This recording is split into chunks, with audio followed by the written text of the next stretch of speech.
안녕하세요. 지금으로부터 약 1700년 전인 서기 325년, 기독교의 운명을, 아니 어쩌면 세계사의 흐름을 영원히 바꿔놓은 아주 중요한 회의가 하나 열렸습니다. 니케아 공유회인데요. 오늘은 이 엄청난 역사적 사건 속으로 한번 깊숙이 들어가 보겠습니다. 오늘 우리가 따라가 볼 여정입니다. 먼저 당시 기독교를 거의 반으로 쪼갤 뻔했던 엄청난 위기 상황부터 살펴볼 거고요. 그 다음에 이 문제를 해결하겠다고 왜 황제가 직접 나섰는지 그 배경을 알아볼 겁니다. 그리고 마침내 모든 논쟁을 잠재운 결정적인 한 단어의 비밀을 파헤치고 이게 어떻게 교회 조직을 세우고 오늘날까지 이어지는 거대한 유산이 되었는지 차근차근 따라가 보겠습니다. 모든 사건의 시작점은 말이죠. 바로 하나의 거대한 신앙 논쟁이었습니다. 당시 초기 기독교 공동체는 이 문제 때문에 그야말로 뿌리째 흔들리고 있었어요. 논쟁의 핵심은 뭐였냐면 사실 아주 간단합니다. 예수 그리스도의 정체성이 도대체 뭐냐라는 거였죠. 한쪽 아리우스파의 주장은 이랬습니다. 예수는 신이 만든 존재 중에 가장 위대한 피조물이다. 신과 비슷하긴 하지만 근본적으로는 신이 아니다. 반면에 아타나시우스 쪽에서는 이렇게 맞섰죠. 아니다. 예수는 피조물이 아니라 성부 하나님과 동일한 본질을 지닌 완전한 신이다. 피조물이냐 아니면 창조주와 동등한 신이냐, 이건 뭐 교회의 정체성 자체를 뒤흔드는 정말 심각한 질문이었던 겁니다. 그런데 이 신앙 문제가 교회 안에서만 머무르지 않았습니다. 이게 걷잡을 수 없이 커지니까 결국 누가 나섰을까요? 바로 제국의 최고 권력자였죠. 바로 그 주인공이 로마 제국의 황제 콘스탄티누스 1세였습니다. 그는 서기 325년에 지금의 튀르키예 지역인 니케아로 제국 전역의 주교들을 전부 불러 모읍니다. 교회의 문제를 해결하기 위해 황제가 직접 나선 역사상 유례가 없었던 최초의 세계 공의회가 그렇게 열리게 된 거죠. 콘스탄티누스 황제에게는 신학적인 고민만큼이나, 아니 어쩌면 그 이상으로 아주 현실적인 정치적 계산이 있었습니다.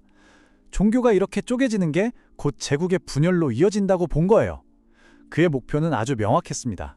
기독교 신앙을 하나로 통일해서 이 거대한 로마 제국을 하나로 묶겠다. 자, 이렇게 제국 전체의 운명이 걸린 회의가 열렸습니다. 과연 수백 명의 주교들이 모여서 이 엄청난 논쟁을 어떻게 끝냈을까요? 격렬한 토론이 오갔다고 하는데요. 마침내 결론이 나왔습니다. 아리우스의 가르침, 이건 이단이다.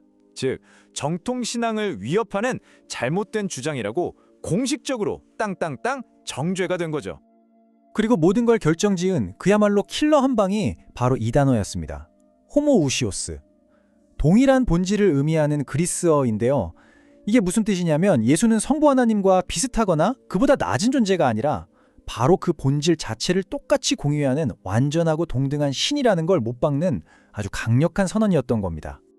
이 호모우시오스라는 개념을 정말 기가 막히게 딱 한 문장으로 압축한 게 바로 이거예요.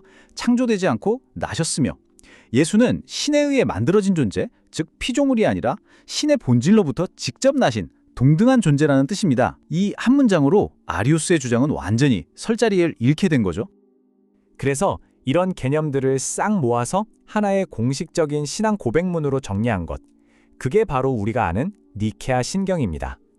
이로써 예수의 완전한 신성은 기독교의 흔들릴 수 없는 핵심 교리로 확고하게 자리 잡게 되었습니다.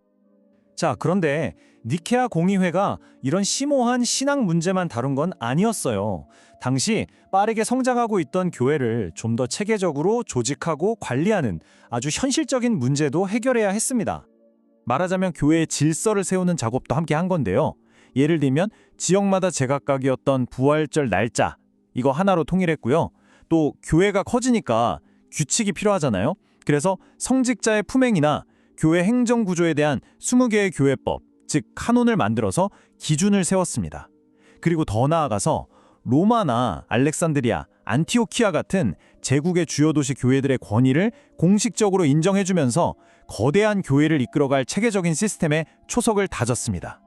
자, 그럼 이런 1700년 전의 결정들이 지금 우리랑 무슨 상관이 있을까요? 아, 너무 옛날 얘기 아니야? 하실 수도 있지만 니케아가 남긴 유산은 생각보다 훨씬 더 거대하고 또 지금 우리에게도 영향을 미치고 있습니다.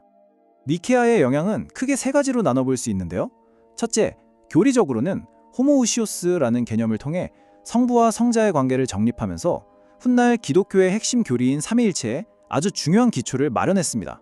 둘째, 정치적으로는 황제가 교회 문제에 직접 개입한 첫 사례가 되면서 이후 역사에서 교회와 국가가 서로 얽히는 관계의 시작점이 되었죠. 그리고 마지막으로 역사적인 측면에서 아주 중요한데요. 중대한 문제가 생기면 전 세계 교회가 함께 모여서 결정하는 이 공의회라는 전통을 만들어서 이후 교회의 중요한 문제 해결 방식으로 쭉 자리 잡게 했습니다. 근데 여기서 정말 중요한 사실이 하나 있습니다. 니케아에서 땅땅땅 결정했다고 해서 모든 게 바로 해결된 건 아니었어요. 절대 아니었죠. 오히려 갈등은 그 후로도 수십 년 동안이나 더 계속되었습니다.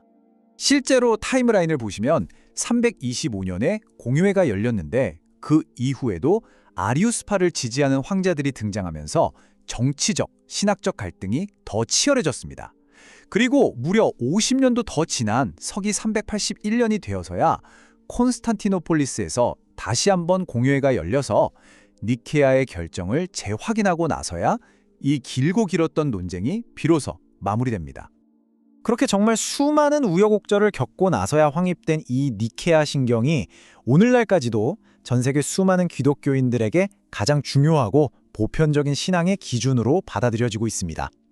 1700년 전에 치열했던 신학적 결정이 여전히 살아 숨쉬고 있는 거죠.